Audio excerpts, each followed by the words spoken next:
Thank you, and thanks for the opportunity.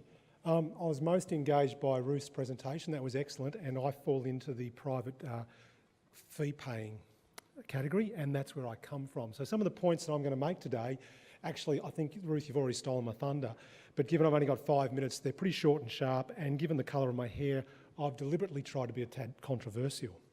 Now, do I have to point this in any particular direction? No. Okay, great. I've got 3 main points, and they're fairly blunt, and I would change one word in that. I'd probably drop the Y from the third word if I was going to redo this. We need to make up our mind on what we're doing. There's a lot of confusion in the marketplace about who delivers what, and farmers don't know where to go to.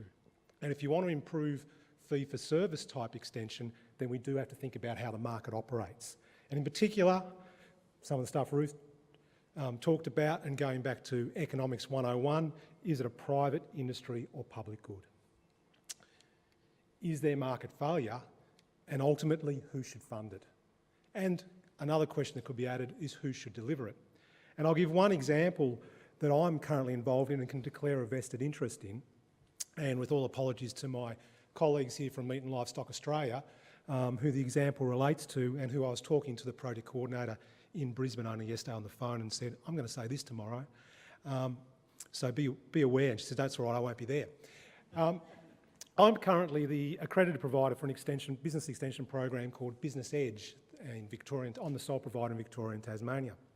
It's a fully commercial 2-day workshop in developing business management skills for livestock producers. It costs $1,500 to do it, plus GST. Okay. Now, it was developed by MLA, and I, like others in other states, are licensed to deliver it for that fee.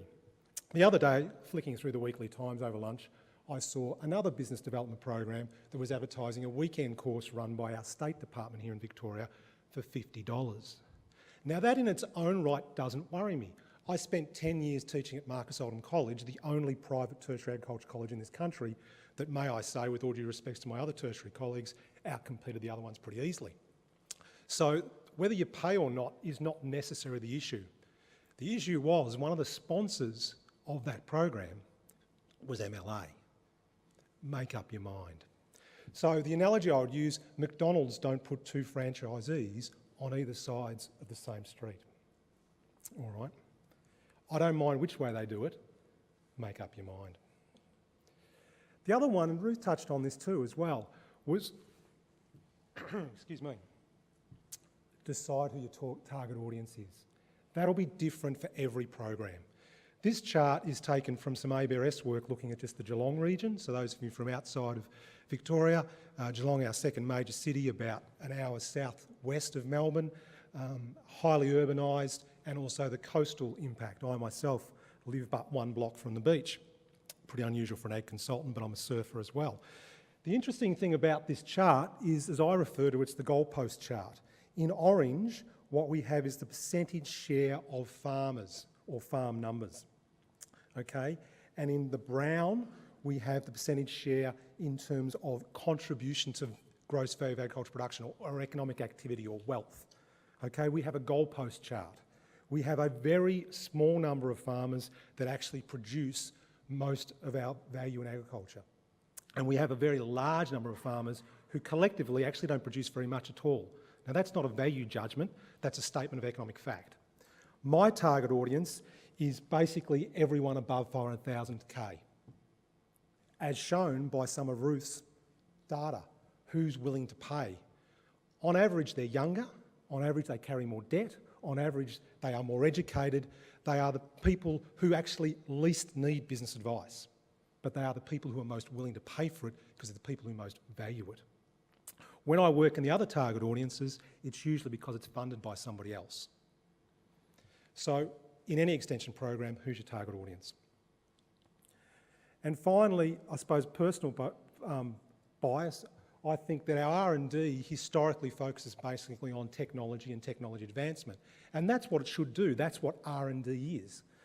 But I think as an industry, we need to focus more on people and business management. Because what we forget when we talk about farmers, to me, having been brought up in the western suburbs of Melbourne and done ag science at Melbourne Uni and being one of only 2 in my year who was from the western suburbs of Melbourne, farmers have some sort of mythology in our culture. thankfully not as bad as the European mythology or the American mythology, but it's almost like the Anzac spirit, you know, and with all due respect to our veterans, they've become untouchables. At the end of the day, farmers are people and they run businesses. It's people who make money, it's people who run farms, and it's making money that keeps those farms running. I myself am a product of rural adjustment 5 generations ago on the west coast of Ireland. Okay, so we're all, to some degree, products of rural adjustment. To give you some idea, focus on skills. Increase your focus on people and business management. I think you should be focusing on skills. And I think Dairy Australia's People in Dairy program is a really good example of that, and I use it with all my clients, and only a small proportion of my clients are actually dairy farmers, because it's just a great general reference. And the final one, and I think MLA do it quite well, so I'll just throw that in for my MLA colleagues in case they thought I was critical of them earlier, because I still want their business. Test the commercial benefits of the R&D. And that's something that's coming through, I think, in some of your projects about, at the end of the day, farmers are people, they're running businesses, the R&D has to have a commercial outcome. Of course, unless it's for a public good thing like natural resource management.